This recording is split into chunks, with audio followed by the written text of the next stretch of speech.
Ya Rasulullah, who's the most beloved to you? Rasulullah ﷺ answered in one hadith, the one with the best manners. Ya Rasulullah, who's the closest to you on the day of judgment? The one with the best of manners. Ya Rasulullah, what is the most thing that would lead people to Jannah? Rasulullah ﷺ answered, Taqwa Allah and great manners. Ya Rasulullah, what is the heaviest thing in the scale on the day of judgment? Rasulullah sallallahu alayhi wasallam, he said, the best of manners, the one with the great manners. My brothers and sisters, having great manners will give us all this reward promised by Rasulullah sallallahu alayhi wasallam. Great manners like generosity, respect, honesty, trustworthiness, keeping your promise, being kind, being caring, being respectful, being gentle. All these are forms of great manners. And these great manners are to be practiced in public and in private also. Not being having great manners with people and then being mean and disrespectful and stingy with your own family. As a matter of fact, your own family is more important to show great manners to than others. Today's simple action is, subhanallah, very rewarding. It will make the hellfire forbidden for whomsoever practice it. What is it? Rasulullah sallallahu alayhi wasallam said, and the hadith is in Tirmidhi, ألا أخبركم بمن يحرم على النار أو بمن تحرم عليه النار على كل قريب هين لين سهل.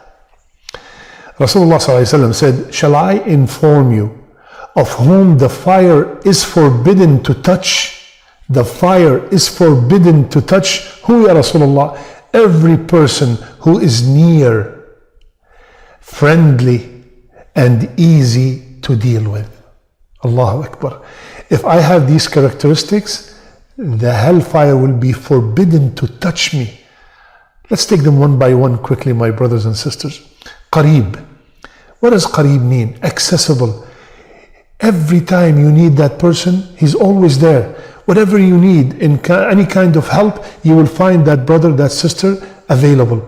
You need to ask that sheikh a question, that sheikh is always accessible. This person is very influential, he has very high status in the community, but you still, every time you need him, you'll find him available. He is not arrogant, he does not show off, always available to help. Qareeb.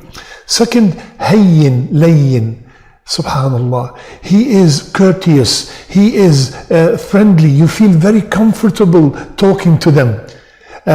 You don't have to think about every single word before you say it. You know how there are some kind of people, you have to think before you speak to them. Oh, are they going to think this way or are they going to think that way? Are they going to take it the bad in a wrong manner? No, these people are very easy to talk to. You feel very happy when you are talking to them. You know, they listen to you. They are hayyin. They are, subhanallah, very close, and they are accessible, subhanallah. And then the last one is sahl, easy. They are easygoing. When you ask them to forgive so-and-so because they committed wrong with them, they say, no problem, I will forgive them. They do not hold grudges. Subhanallah, they feel like, anyone that caused them any problems, they will forgive and they will forget and they won't bring back things to normal. Subhanallah. May Allah make us all from these people. I love you all for the sake of Allah. Subhanak Allahumma bihamdik. Nashhadu an la ilaha illa ant. Nastaghfiruka wa natubu ilayk.